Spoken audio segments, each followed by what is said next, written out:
Hey guys, this is Brad Allen with Elite Duck Calls. We are sitting here at my favorite place on earth. We are at Duck Camp. And we've been hunting the last few days with our friends from Halo Waterfowl. And we're also joined by none other than Hall of Fame quarterback, Mr. Jim Kelly. Jim, thanks for taking a minute to talk to us this morning. Thank you. It's been awesome, to say the least.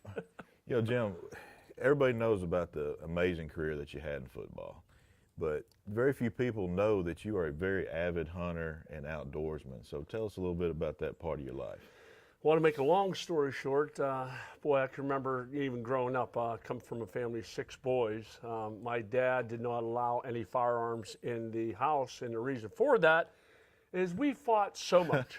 And he thought that one would argue with the other, and, you know, it's my turn, no, it's your turn, and all that, and we'd wind up shooting each other. So we probably would have. But no, I have the closest family you can possibly get now, but I've always wanted to hunt. And as a matter of fact, the first thing that I bought when I signed my contract in the USFL back in 1984 was a 12-gauge shotgun and a 30-06. Wow. Because I wanted to hunt. I've always, grew up not knowing, really what it was like to be in the outdoors as far as hunting. I was one of those guys that when we slept out, we always wanted to go camping in the woods, and me and my buddies. But it's something that I've grown to love. I deer hunt, I turkey hunt, I elk hunt. I've been to Africa twice. I've been to Alaska on a brown bear hunt. And this was the first time, and believe it or not, that I went duck hunting. I mean, I've went goose hunting, things like that, but I've never done it the way you guys do it here.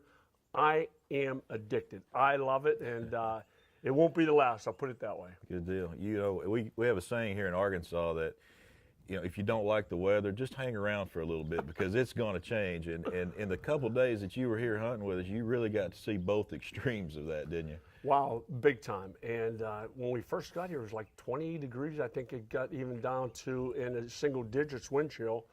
And I'm like, how are you going to hunt ducks? Don't they usually land on water? And all this is frozen. So they went out. You guys went out early in the morning, broke up the ice, and we were able to go out and shoot a bunch of ducks. And, you know, I started learning different styles of duck, different types. And, wow, I'm in love with it now. And Greg Camp from Halo Waterfowl has been telling me about it. But with my schedule being the way it is, all the things I'm doing now with my son's foundation, Hunter's Hope, and still employed by the Buffalo Bills, it makes it a little more difficult. But we've already put on my schedule, my high school football coach who I brought here, I already put on our schedule for next year to do this again. Maybe not just once, maybe a couple of times.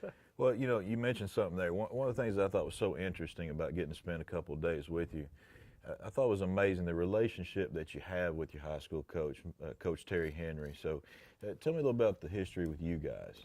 Well, I remember when I was growing up and watching a couple of my older brothers being coached by Terry Henry and what an influence he had on them and how no matter what he did, I watched what he did. I listened to what he did. And he was one of the main reasons I made it to where I'm at. Because as a young kid, you know, you're a teenager, you're a punk and things like that, and you think you know it all. And, you know, of course, I was one of those guys too. But one of the good things about myself, I was brought up in a family, again, of 6 boys. My father was in the military. He was in the Navy. And one thing we knew that if we wanted anything, we were going to have to work at it. And the work ethic that my father instilled in us, Coach was always a part of that, and I watched and listened to him saying that, you know what, you got to go out there, you got to outwork the other guy. There's always going to be somebody bigger, stronger, faster, but it's what's in your heart, how much you're willing to do it if you want to succeed, and if you want to fulfill those dreams that I know you have.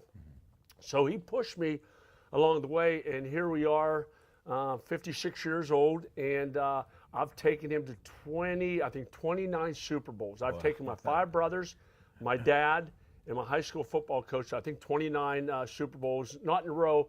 We missed 1 or 2 because of my son's health and my health, but it's something I enjoy. My dad's 87 years old now, and the 2 people that I look up to most is my high school football coach, and my father. That's great. That's great. Well, Jim, we absolutely loved having you and Coach Henry come up here. Just make us a promise that you're going to come back and do this again. I will. And next time, you taught me how to do some calls last night. It took me about, 5-10 minutes. I had a bunch of people laughing at me. It was incredible. Some people laughing, and inside I was laughing at myself too. I'm like, boy, you're terrible. No, you got talent. You But got talent. I finally got it down. Not, of course, you're world champion and all that, but it's a practice. You have to keep practicing, and I want to thank you for your duck call, the elite duck calls. You make it so much easier when you hear it from a pro. And I don't mean to blow smoke, but no, seriously. When I listened to you in the blinds yesterday, I'm like, wow, I would like to get half as good as him, because when you see ducks flying across and you start your call and all of a sudden they do a turnaround, you're pretty good. So thank you. More smoke. Keep it coming. Keep it coming. That's good No, stuff. but thank you. You bet. Thank you, Jim. My Thanks a lot. pleasure. You probably noticed Jim's name in the news a lot here lately.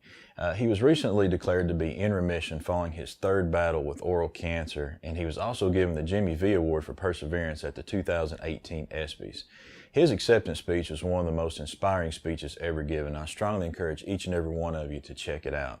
In 1997, he and his wife Jill established Hunter's Hope following the diagnosis of their son Hunter with Krabbe leukodystrophy. Tragically, Hunter passed away in 2005, but his memory continues to live strong. Please join us in supporting this organization to promote awareness, fund research, and help other families that have been affected by this disease.